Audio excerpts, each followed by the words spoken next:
Having spent the last 2 years bouncing around the world, taking more than 20 flights, we thought, could we travel differently? In fact, could we take someone else's idea of a vacation and turn it into our method of transportation? So in this video, I'm going to reveal how much our 32-night cruise from Sydney, Australia to Vancouver, Canada actually cost us. And then I'm going to compare it to a long-haul flight. But when I look below the headline numbers, you might just be reaching for your laptop to book yourself a repositioning cruise right now. But then you might be thinking, but Neil, you're comparing apples to oranges. But when you look at it from our perspective of using it as transport to get from point A, Australia, to point B, Canada, you see that there are a lot more similarities than you might not have thought of between taking a cruise and taking a long-haul flight. And as I go through this video, it's going to get a little bit number heavy, but do stick with it because you might well find that it's going to be pretty eye-opening. And actually, from my perspective, as I was writing this video, writing the script for it, I didn't know how it was going to pan out. I didn't know whether a cruise was going to be ridiculously expensive compared to flying or vice versa. This is quite an interesting little explorative experiment. Now, I said a moment ago that we've taken more than 20 flights in the last 3 years. It's actually a lot more than that. But the reason why I stopped there is because I just found it too depressing. Thing is, there are two different types of people in this world. The first are people who get excited about a travel day. The second, who'd rather go to the dentist and have root canal surgery than have to get on another flight. And don't trust those people who get excited about a travel day. Let me explain to you what a travel day on a flight is like for me. Firstly, am I going to fit all my stuff into those ridiculously generous limits that the airlines give us? Then there's the packing, there's the unpacking, there's the repacking, there's the getting short-tempered with Sarah because she seems to be taking space in my suitcase with her stuff. Then there's the dehumanizing experience of going through security at the airport.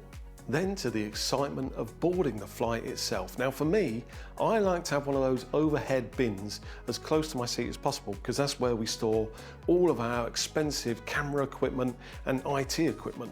But I'm competing with everybody else that's got their own reason for why they want a bin right above their seat too.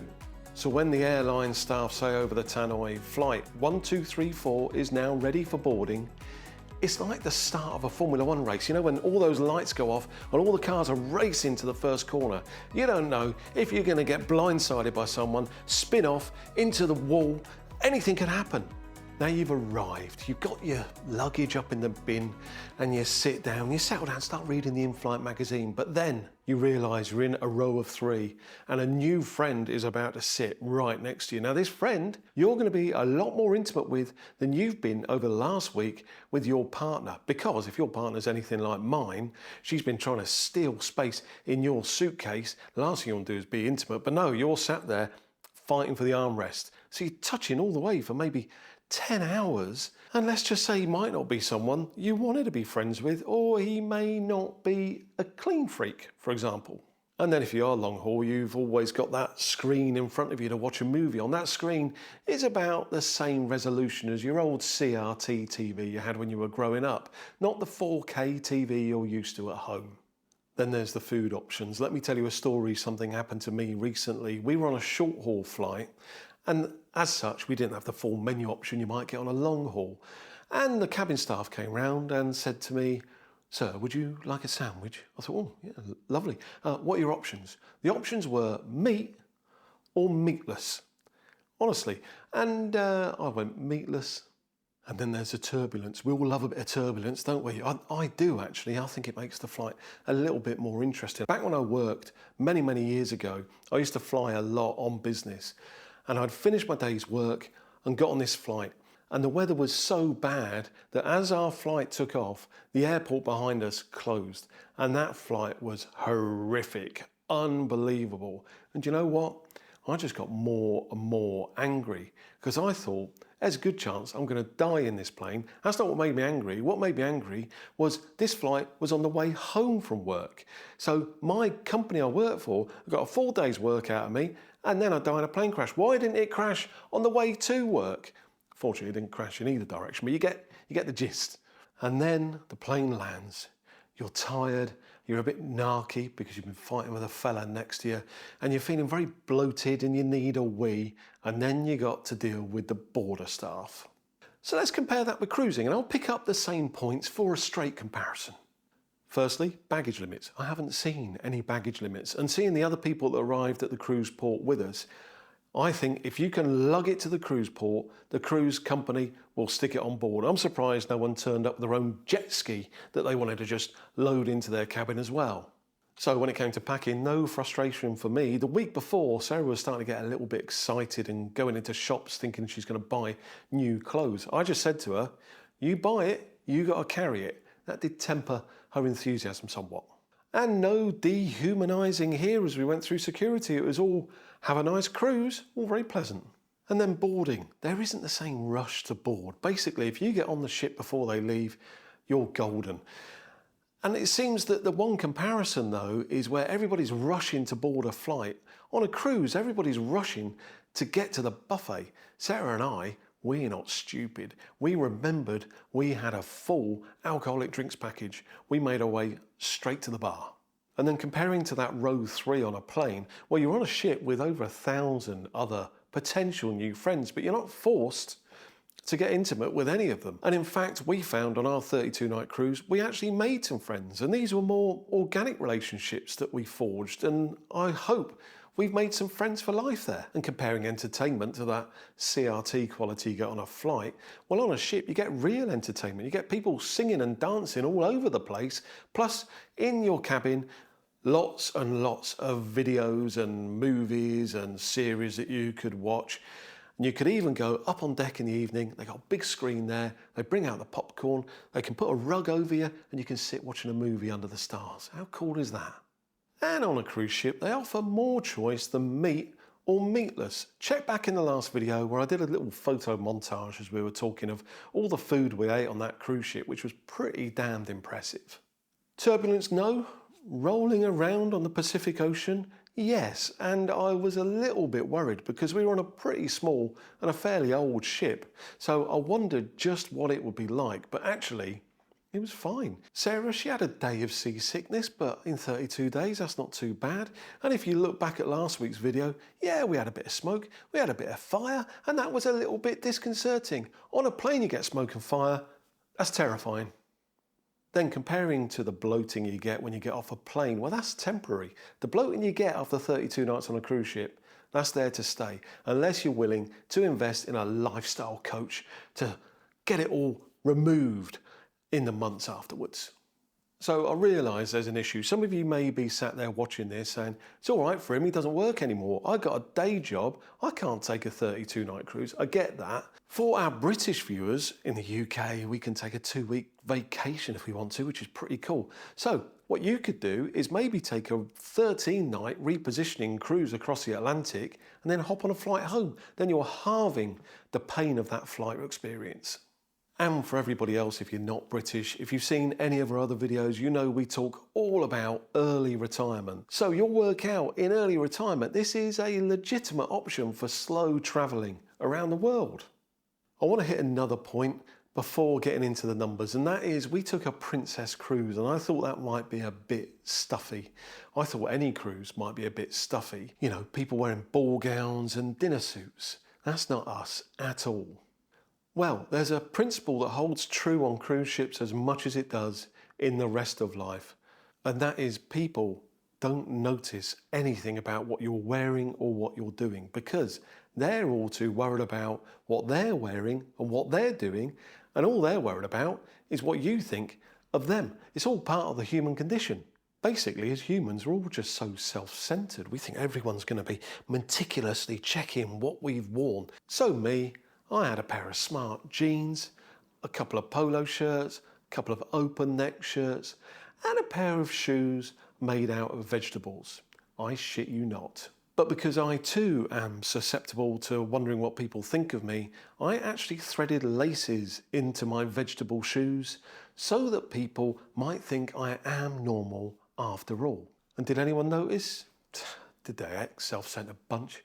So to the money, the bit you've all been waiting for. How much did this cost us? Well, this cruise cost us £7,318 sterling. How much? ridiculous. Keep out of it, Sarah. Get back to scrolling on your phone. So let's compare that to a flight. I checked using Skyscanner for around about the same time of year, a flight direct from Sydney, Australia to Vancouver, Canada. And with Air Canada, I found a flight for £2,340 sterling, so significantly cheaper. But wait, that cruise isn't just a point of getting from A to B, it's also providing you a bed for the night for 32 nights. To do a comparison there, let's look at Airbnb for the cost of an apartment in Sydney and a cost for an apartment in Vancouver, which is of a modest style, nothing outlandish. So for Sydney, it's coming out at about £2,500 sterling for 32 nights, and Vancouver 2,300. So let's say you decided, as a comparison, you're going to spend 50% of your time in Sydney, 50% in Vancouver, so we'll call it a straight average of 2,400 for accommodation. So adding that to the flight costs, we're now at 4,740, still cheaper than that cruise. But also, on a cruise, they're offering you food as much as you can eat, to be honest. Now, I'm going to be really conservative on the rest of this comparison. Sarah and I, we tend to eat 2 meals a day: breakfast, brunch, and dinner. I know it sounds like 3, breakfast, brunch, and dinner, but if we get up early, it's breakfast. If it's a bit later, it's brunch, and then we have dinner. So for comparison, what I'm going to do for Sydney and Vancouver is find a cheap place for breakfast and as a kind of a medium priced, low to medium priced for dinner. So let's start with Sydney. For breakfast, we found this place called Basket Brothers. It has a £1 symbol on Google, so clearly one of the cheaper eats. So for breakfast, checking their menu, I'd say the average item price there is around 20 Aussie dollars. That roughly translates to just over £10 sterling. Then for dinner, I found this place. It's an Italian called Mamas and Papas. Average menu item here looks to be just over 30 Aussie dollars, with an appetizer, let's be really conservative and say a total of 40 Aussie dollars. That translates to around £20 sterling for dinner. So a total eating price for Sarah and I in Sydney would be £30 sterling. So double that up, because there's 2 of us, that's £60 sterling. Right, let's zip north to Vancouver, and we found this place for breakfast there called Siegel's Bagels. And given it's only 2 meals a day that Sarah and I eat, that big breakfast bagel sounds good at $14.85 Canadian dollars, which translates to just over £8.50. And then for a cheapish dinner, we found Joey's restaurant, where it looked like an average main course is $25 Canadian, and then a house salad at $9. That's a total of 34 Canadian, which is around £20. So again, for Sarah and I to both eat there for a day, that's £28.50 for the day, or 57 British pounds. And I have to say, this isn't comparing like for like, because what we ate on the ship was significantly better than cheap eats. It was everything from good to excellent, but I can just see people in the comments saying, if I've gone for anything a bit more expensive, saying, yeah, you've been very careful with the kind of restaurants you've chosen to make it seem like it's more expensive to do a flight over a cruise, that kind of thing. Let's just be clear. I've got no skin in the game. We don't have any sponsorships, and this is probably one of the last videos I'll ever make about cruising. All I want to do is provide you, furnish you with information so that you might think, this isn't what I thought. Maybe I could do this if it's something you're interested in. So if we do that average again between Sydney and Vancouver, so Sydney was 60 British pounds and Vancouver was 57 British pounds, let's call it 58 British pounds on average per day for 32 days. Well, that works out to 1,856 British pounds. Add that to the total of 4,940, and we now have a total of 6,596, which now the flight is only £722 cheaper than the cruise. The next bit I'm going to be very, very conservative with. Remember, our cruise included a drinks package. So let's just say that all we had to drink on that cruise was a coffee in the morning, specialty coffee, a glass of wine with dinner, and a little drinky after that, maybe a beer or a gin and tonic. And then let's just say on dry land, you could get all three of those drinks together for £15.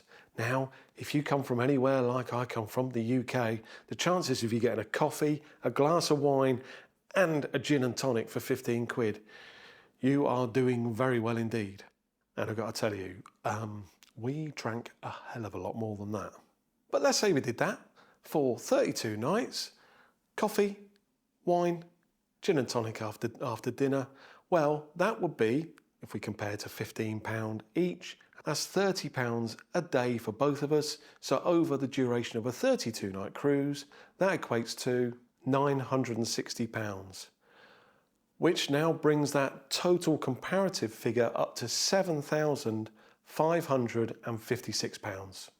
Now, I know you can pick all kinds of holes in this. You might be saying, I know places you can eat in Vancouver cheaper than that. Yeah, I'm just giving you an example. Now, look at your own hometown and go back through the numbers I've quoted in this video. Would you really be able to eat and drink in your city for those prices, let alone a big city like Sydney or Vancouver? And if you are at that point of thinking, no, you've overstated all that, remember, for all of those meals in Vancouver and Sydney, I've not included a tip. Add the tip on top as well, and that number becomes bigger and bigger. And then I've not had to get intimate with that fella in seat 3. I've had all those experiences of meeting local people in some wonderful locations, going across the Pacific Ocean, going across the international date line, doing all kinds of interesting, unusual things I've never done before. And then there's just that total feeling of relaxation and feeling chilled out for 32 days. You can't beat it. So for me, is it a good option? Well, 32 nights is too long. For Sarah and I, we wouldn't want to do that, but maybe a transatlantic cruise for 14 nights, yeah, we'd probably consider doing something like that in future. Now you might be sitting there thinking, whoa, yeah, I fancy looking at these repositioning cruises. You know, I said at the start, you might want to go ahead and do it. Don't do it yet. Don't do it. Just relax for a moment, because when we started to do it, we were bamboozled, because you go onto cruise websites and they got offers for this, offers for that, things flashing all over the screen. And it was pretty overwhelming for people who aren't experts in booking cruises. Sarah and I happened upon a tool, a stupendously fantastic tool, and it cut through all the BS that we saw on the other sites. And the thing that I loved about it more than anything is it wasn't trying to sell us anything and didn't cost us anything. In the next video, I'm going to describe that tool to you and actually take you through it and give you some examples of how you can use it for yourself, not just for repositioning cruises, for any kind of cruise. Now, you might be thinking that with these kinds of costs of cruising, we might run out of money in this first 10 years of travel that we've got planned. Well, we thought about this and we had a Q&A that we recorded before we left Australia and went on that cruise. So while you're waiting for that amazing tool we're going to share next week, why not check out this video where we tell you what we do with our money. You've been watching To Go Roam. I'll see you in the next one. Bye.